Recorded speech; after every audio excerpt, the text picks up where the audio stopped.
Komisioni Evropian publikoi të njëjtën projektin e ri për mbrojtjen, i cili hap rrugë mundësisë që bloku të sigurojë të paktën materialisht pavarësinë e tij në fushën e sigurisë.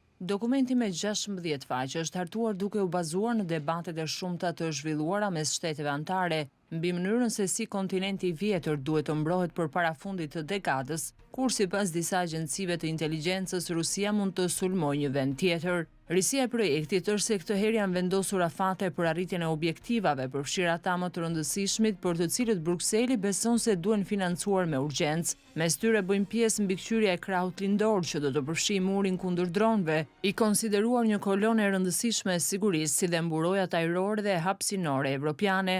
Muri kundër dronëve, për shembull, parashikohet të jetë funksional brenda vitit 2027. Por dokumenti nuk përmban detaje mbi mënyrat se si shtetet anëtare do t'i financojnë projektet dhe as mbi koston e tyre. Sipas njoftimit, këto të dhëna do të bëhen publike më vonë. Megjithatë, Komisioneri Evropian për Mbrojtjen Andrius Kubilius insistoi që ajo që do të arrihet përmes këtij projekti është aftësia e Evropës për t'u vetë mbrojtur.